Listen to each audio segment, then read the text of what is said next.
What is good, YouTube? Quinn Wade coming to y'all with that hot topic analysis on this Friday All-Star Weekend day. And it's a beautiful day out here in Wisconsin for me. Of course, it's going to be live on YouTube on Analysis Playground, exclusively on there. And man, breaking news right now. The hottest topic going around in the NBA is Chris Paul, CP3, retiring from the NBA. He will not be joining another team after being waived by the Toronto Raptors. He will be saying it's done. If he wasn't winning the ring this year, it didn't matter to me anyway, because I feel like Chris Paul has done everything you can do in the NBA and overseas at the highest level. He's been one of my favorite players of the generation, one of the greatest passers, scorers at the point guard position. I mean, I love what he did in Phoenix, especially in that run to get to the finals and to go up 2-0 on the Bucks. It's just fun to remember him and see everything he was able to accomplish at 6 feet, 5'11", whatever you want to say, whatever you want to give him credit on, height wise, weight wise.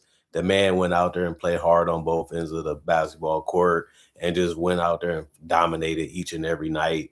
And it's sad that he's going to retire without a ring, but he's still going to the Hall of Fame. He's still a top 75 greatest player to ever lace him up and play the game of basketball. And he just was so fun and so entertaining to watch. No matter what team he was on, everybody remember him for the Lob City Clippers.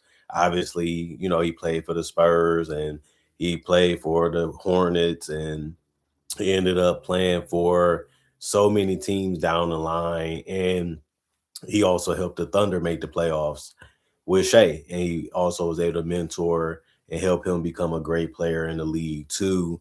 And he has done so much for the NBA, whether it's working on the side of the NBA, working for player empowerment, just being a leader and a role model, and just a great person and just a great father. And it's just amazing, to see him go out and say, I'm tired of, what's going on. I'm not going to just continue to let it go on. I'm just going to say it's over for me. And I'm just going to leave the NBA and, just trust the work that I put in and the things that I have done over my career. He was always one of the most popular players and one of the most dominant players, even to his mid 30s.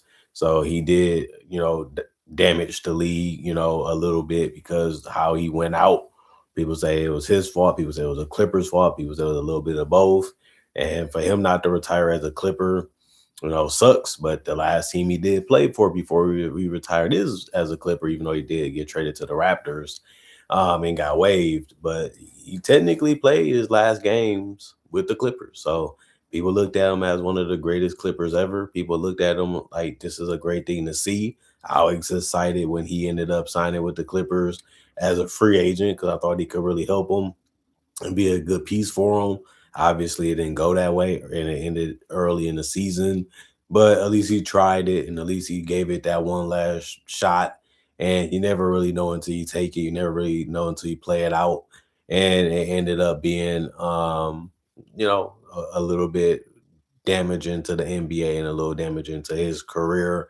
But I'm always going to remember the good because his good definitely outweighs the bad because he was just that great of a player for a majority, if not all of his career from day one, all the way to when he was old. He was still contributing and playing at a high level, not at all-star level, not as a dominant player like LeBron, but he still was a quality player that you want to give minutes to and you can trust him to run your offense. Even though he was small and he was tiny, he still got the job done.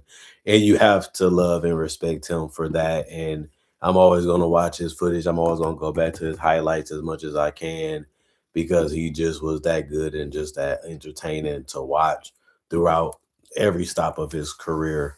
Then you look at Jeremy Sochan. He played 4 seasons with the San Antonio Spurs, and he is a very, very young player, and he ends up getting waived. And he is a guy that can give you double figures. He's a decent rebounder. He's a good team player. He can give you a little bit of athleticism too at the positions that you need him at. It's good that the Knicks picked him up. I mean, he's a good body. He's a good player, and he's not the greatest shooter or the greatest floor spacer, but he plays with good hustle and good effort. And that's all you really be needing off the bench anyway, is somebody that can come in and change the game or make a difference. And I feel like he's going to give them a good, boost, especially because they didn't really have to give up nothing but a roster spot to get him. So it's nothing you should be mad about or, frustrated about when you look at this as a Knicks fan. You just look at him like you got one of the best players available for basically nothing but a cheap contract, and you still can let him go. And if you don't want to do that, you can let him play out the regular season, let him play out the playoffs, and see what he can do for you. And if you like him, you can probably bring him back. If you don't, you can just let him go to a different team and then fill the spot with somebody else. So not really losing much at taking a flyer on a guy that you like and you think can help your team. And it makes sense for the Knicks to go ahead and make this move as fast as they can because you don't want them to be gone to another team. You gotta listen to the offers. You gotta listen to who give you the best chance and the best conversation to see where you can be, at with the team. Because obviously they're gonna tell you what kind of role they want you to play and what they want you to go out there and do for them. And obviously, him and the Knicks felt it was mutual, so the deal got done and got signed up, and it ended up making a lot of sense, even from the Knicks and even from Jeremy's perspective. So good to see him still in the NBA. Good to see him still playing. And now it's just about how things are going to go. We have to wait and see. We have to see how he plays and performs with the Knicks. And then the last thing I want to talk about was tanking. I'm not going to go too long on it, but it is getting out of control. And people have been saying that. I just want to put my 2 cents in there because it's just too many games where you look at it and say the injuries that they're reporting, and even Derek White, they said he was out because of rest. He needed veterans rest, and it's getting to a point where it just doesn't make sense for a lot of these people to be spending as much money as they do to go to games, and guys are missing games for the smallest or a reason that you can't even justify yourself if you asked them, from their perspective. And I know it's a long season. I know it can be bad on your body, and you signed up for it. You're getting millions of dollars, and all we asking for y'all to do is show up and perform as best as y'all can because that's what y'all get paid to do. That's all the fans are saying. Like, do your job. We do our jobs. We show up to work. Y'all still get off days. Y'all still get chances to rest your body. Y'all still get the All-Star weekend. Y'all still get the summer. And if y'all get eliminated or don't make the playoffs, y'all got even more time off. We're just asking y'all to condition yourselves and be ready for a long 82 game season and further if you make the playoffs and take a long ride. That's it. That's all we know. We enjoy y'all. We love y'all. We invest a lot of money in y'all. We building these arenas. We making it better travel. They taking away back-to-back games as much as they can. We just asking y'all to show up and do y'all job and perform at a high level to the best of y'all ability. That's all the fans are asking for. That's all we want. Even if you feel like the team sucks, even if you feel like you got to lose a lot of games to get a player that can change your team to help them win in the future, still show up and do your job. Still go out there and play as hard as you can, even if it's in a losing manner. You still got to be a professional. You still got to handle your business. If the coaches can do it, y'all can do it. If the fans can do it, y'all can do it. I just don't understand why it's just so hard for people to just do the simple things.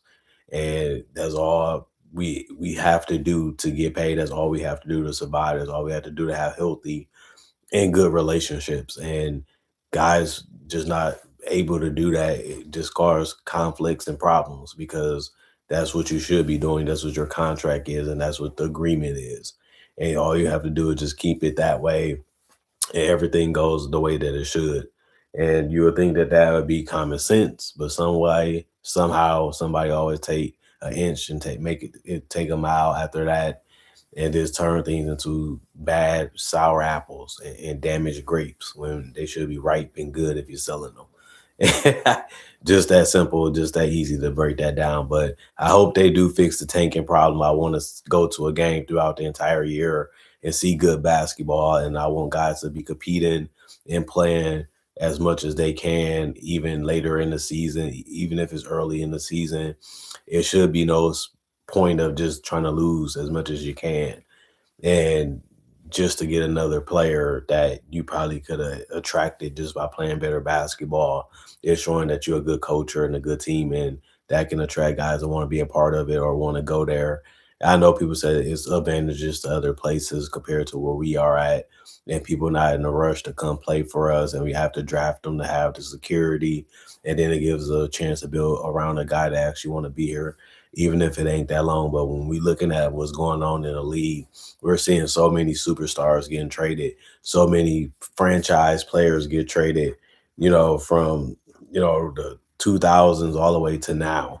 You don't see the superstar staying as long as they used to. You don't see organizations trying to keep guys forever. They try to get them paid, then they trade in them, or we don't even see free agency that much because you rather trade for the player than even sign them to a deal. Even though we have seen a couple guys get signed up, a lot of those guys, ended up having great careers. They get traded in 2, 3 years now. They're not staying 5 to 10 years like other franchise players used to stay. And they're not trying to stay with a franchise as long either. It just seemed like the NBA just not mutual a lot. It seems like everybody trying to have their own agenda. Everybody, even the owners, they not trying to pay this, they're not trying to pay that. They're not trying to go all out on their teams. And when they do, they still try to cut some corners here and there at the same time. And it's like you can't get your cake and eat it too. Either you want it this way or you want it that way. If you want it full baked, make it full baked. If you want to add some frosting, make sure it's the chocolate. And make sure it's the vanilla. Figure that all out before you even bake it. You know what I mean? And people are just in and out. People are indecisive, and people are just not making decisions that make much sense, outside of their own personal goal. This is an organization. This is a team. This is a collective. You know what I mean? Everybody has to be on the same page. Everybody got to be held accountable. Everybody has to know their job for them to be able to do it. And then you also got to make sure they're doing it the right way, but also be humble enough to be able to check yourself. And we're just not seeing that enough in the NBA. We're just not seeing that enough, from top to bottom. And that's why you see so many franchises stay in turmoil. They can't get it right. They can't fix it because they're not getting the right people. They're not checking on the right people. They're not investing in the right people, and they're not doing right themselves. And that's why you keep seeing so many teams not be able to win for so a long period of time. And it's obvious for us because we see it on the outside looking in, and that's something that shouldn't happen if you're trying to win, if you're trying to build a good culture, or you're trying to convince your fans to come to the games, to invest in the team.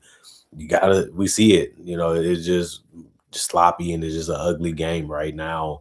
And, even to see teams, not even let the surgeries out for the seasons and stuff like this is like, man, it's just crazy. I don't even want to explain it no more. The tanking is just crazy, man. And the organizations are just not holding the players and the people they're hiring accountable enough. They're not strict enough. They're not stamping them enough. And it's just a bunch of problems that's just going on with the league right now. And with the injuries to the stars too, and them missing games for the soreness now. It's just crazy just seeing what they have on the injury reports right now throughout this season. It's just like anything, if they get a toenail hang, they out for a game. It's just crazy. But other than that, that's just my thoughts on free agency, on Chris Paul retiring. Of course, Jeremy Sohan being a good addition, possibly for the Knicks, and a young, promising player still. And then, of course, this what the NBA is just going through in general. Thank y'all for checking out the channel. Thank y'all for watching. Thanks for the love. Thanks for the support throughout this season, throughout the whole time I've been doing this YouTube thing. And thank y'all for continuing to come back and continue and to stay loyal as subscribers for the ones that's been there from day one to now. Other than that, comment, like, subscribe, and share. Hit that notification bell too to get the analysis when it first comes out. Y'all stay blessed up. Y'all stay good. Peace. And I'll see y'all later today, hopefully with more analysis if it's necessary.